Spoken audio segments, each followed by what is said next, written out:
Hello everyone and welcome back to today's video. We're going to be taking a look at the BPS Knives Bushmate 2.0. Let's get into it.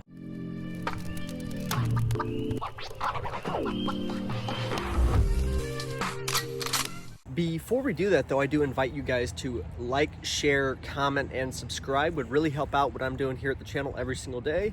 And yeah, let's get into the video. So, BPS Knives came out with a 2.0 version of their Bushmate. They made this in collaboration with DBK, which is the Dutch Bushcraft Knives. Pretty cool channel on YouTube. They do a lot of bushcraft knife reviews, bushcraft stuff, all that kind of thing. But yeah, as you can see, beautiful leather sheath. We'll get into the sheath in a little bit, but let's focus on the blade for now. So running in a little bit of the specs, you have just under a 4-inch blade. It's actually about 3.75 inches of cutting edge, as you can see, for that choil right there.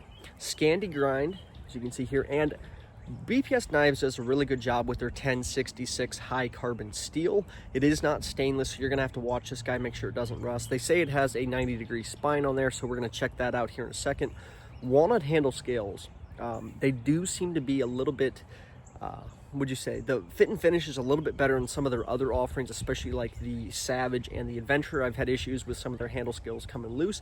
I did not have any issues with that fresh out of the box. As you can see, you've got the designed by DPK right there. Made in Ukraine, as all of BPS Knives are. Let's run in some cardboard testing, some cordage cutting, and some wood shopping, and we'll see how the knife does. So I do apologize if I'm a little shaky. It's like 45 degrees out here and I'm not wearing gloves, so let's get into it. You can see I've got large size hands, a little bit over, I think 3.5 inch length from my palm there. So I've got plenty of real estate, and we're gonna get into this cardboard. It is very slicey, as you can tell. Not the best cardboard, it's kind of damp, so I do apologize. But yeah, it's getting it done rather easy. I'm not having to put much pressure at all, if any, and just slicing right through there. Awesome. Let's move on to some paracord and then some hemp rope. Gonna use some 550 paracord here, just do a few little nice little cuts. No pressure needed whatsoever. Let's see if we can't get a double loop going. Again, very little pressure needed. You're not gonna run into any issues cutting paracord. Now, I've got some hemp rope in my kangaroo pouch, and let's get after it. Hemp rope's a good thing for, you can start fires with it. It's not the greatest. You can also build shelters out of it. It's a very strong, dense cordage. So a little bit of pressure needed from what I'm noticing. Boom, right there. But overall, not too bad. Not too much more pressure needed than, say, the paracord. But we're gonna bite in there. Needed a little bit more pressure with that double loop, but overall, not too terrible. Let's make a basic spear point.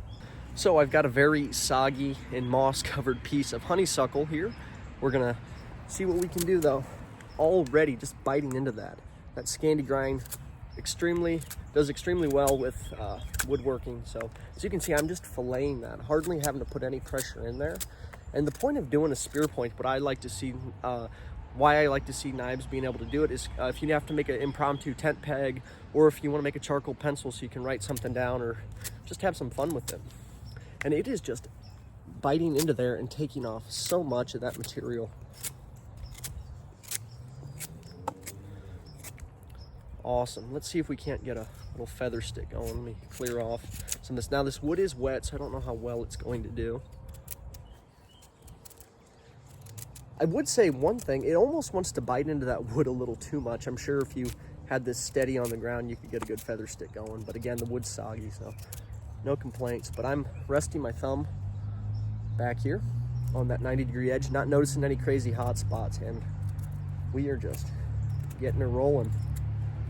Not the best wood to be doing this either. Honeysuckle's pretty soft and holds moisture more so than, say, oak or something else. But yeah, gets the job done in a matter of seconds.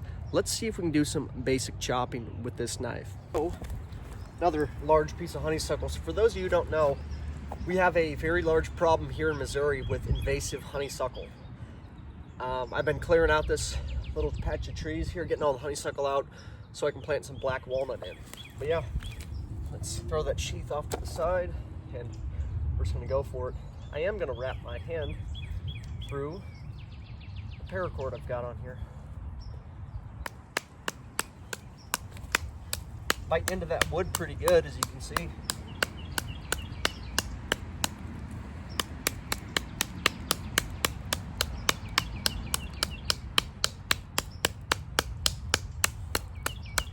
Not noticing any terrible hot spots, no sharp edges or anything like that.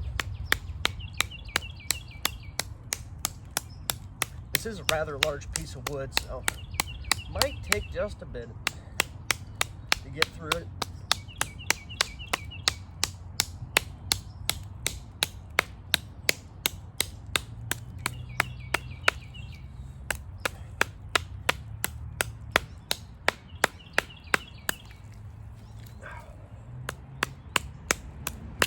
Boom. And in the matter of a minute or so, we were able to cut through that. Just have that paracord on there. Probably needs to be a little bit longer, that way I can get a little bit more leverage on it. But yeah, overall, not too bad. Let's talk about the sheath real quick, and then we'll run inside and run in some competitive options. So the sheath, BPS Knives has always done a really good job with their leather working. So you can see beautiful stitching there. The one complaint I've always had with their stuff is there's no drainage hole. Not a big deal. You can just take a little drill, get in there, drill it out if that's something you want. I don't know if I'm gonna do that with this particular knife. I like how they embossed that. I mean, it's not really necessary. It's cool to see that DBK got with them and helped produce this knife. Now you do have a rather large leather belt loop here and a dangler. And if you don't want the dangler, just push that down out of the way. It does come standard from BPS with the ferro rod holder, and you can pull it out. It is pretty tight. I had to like squeeze this thing in here. It's loosened up a little bit now that I've had it in there for a couple weeks. But something I'm curious to see is they advertise this with a 90-degree spine, so.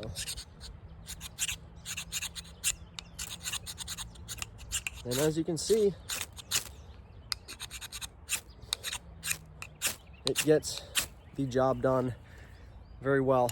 Not marring up that 90-degree spine at all. They do Rockwell this guy between 57 and 59, so it is a softer steel.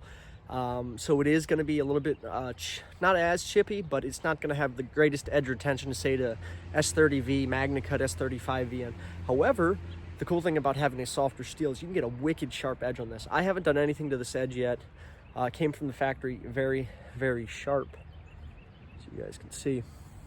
Love that Scandi grind. I think the original one had like a high flat or a high saber grind, and there were some issues with that. That's kind of why they redid it. Overall, not too bad. Let's head inside, run in some competitive options, and see if this knife is right for you. Price point on this guy. It comes retail at $49.99. A lot of times BPS will run a 10% off promo on Amazon. They have a really good Amazon shop where you can pick up most, if not all, of their knives. I think it's a good blade. For that price, it's hard to find anything made in the USA for this quality. I mean, like I was mentioning, the fit and finish on this guy is leaps and bounds above what you typically see by some of the other BPS knives. I don't know if that's something that DBK asked for, but as you can see, there's like no sharp edges. The walnut handle scales are fitted so much better. There's no lips overhanging. The tang's not sticking out. As you can see, this bird beak is beautiful. You're not having any issues there. Full tang as always. You do have a lanyard hole, which I have just some basic paracord through here. The one thing, I think this is a good size for a good like companion blade or carrying this hiking. Just under 4-inch blade, 3.75 inches of cutting edge. You do have an 1/8 of an inch thick blade with that 90-degree spine. It's like the perfect little camp knife package. 1066 is a good steel, a good carbon steel. You are going to have to watch for rust, especially in a higher an environment with higher humidity. Excuse me, words are tough, haven't had enough coffee. But I don't have any real complaints. I wasn't noticing any hot spots, especially resting my thumb right on that 90-degree edge. Nothing crazy at all. And they did beautiful work with the leather sheath. I mean, it's almost got like a tiger stripe pattern on it. I don't know if that's just this particular sheath or what. Very heavy, very dense leather. Pretty great quality. You're not going to see anything that I know of here made in the States for 50 bucks with all this included. And you have the ferro rod that is matching wood, and it does have its own little lanyard hole, so if that's something you dig, go for it. Now, competitive options between the $30 and $50 price point. I've got three here. Another BPS Knives. I prefer the Adventurer to this, but this is their Savage. Full flat grind. This is a really good blade for food prep. So if you're looking for a good traditional style knife to chop up food and to help prepare meals around camp, this is a great knife for that. I've used this thing extensively. I've got some linseed oil on the handles. It's got a really interesting handle design. I'm a big fan. It does come with a leather sheath. I love this thing. I've used it extensively. I mean, at my old house, I would use this almost weekly to prepare meals. So again, fit and finish, not as great as the Bushmate 2.0, but not too bad. This runs in, I want to say, between $40 and $50 as well. 1066 also. Now, you do have, I did a full review of this last year, and you guys seem to like it. This is the Flisa D2 fixed blade survival knife. I think that's what it's called on Amazon. This is like their creme de la creme version, so it goes for I think 30 or 40 bucks. They do run 10% off promos on these. Made in China, D2 steel, Scandi grind. I've used this thing for everything, from opening paint cans to chopping down limbs, whatever. Do have a couple different lashing points there, so you can get really good purchase. My Micarta handles do have a 90-degree spine, and it is full tang. It has a faux leather sheath, which is held up pretty well. Button snap design instead of just using tension. It is a little noisy, not too terrible. You don't have a dangler on this one, but it's held up well. I've taken this thing to the Mojave Desert, carried it on my hip for a week, and I don't have any complaints. If you want something different, I don't really enjoy that it's from China. However, if that's your cup of tea, it's your cup of tea. I think it's a good survival knife. I think it's up there with the Bushmate. It's very effective. I mean, I've torture tested this thing, and we were able to bring that Scandi grind back to 0. So I'm a big fan. Now, something I'm about to review is this Swiss Tech. I believe this is the Stahlhorn. So this is AUS8. So in the D2 family, but not quite as good.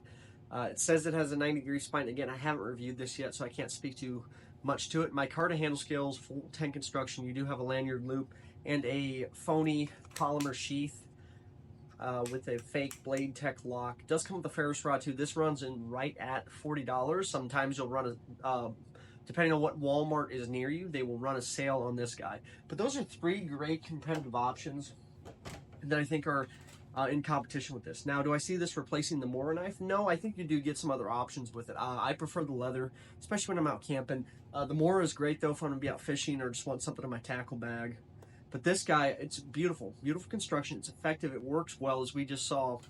Do everything you need it to do. The one thing Scandi grinds are not very good at is food prep. So just keep that in mind. I wouldn't have this as a designated food prep knife. However, it can do it, just not as well as, say, a full flat on that BPS Knives Savage. So maybe, use it in conjunction with something else. I'm a big fan of it, though. I think it's a good knife. Would I purchase it again? Probably. I'm going to carry this on some adventures this summer and see how it holds up. And I'll probably do a review after a year or 18 months and see, the long-term how it holds up over the long term. But yeah, I'm a fan. Let me know what you guys think down in the comments below. I'd love to hear your 2 thoughts on it. Thank you guys so much for watching. Please like, share, comment, and subscribe, all that good stuff. And I'll see you guys on the next episode.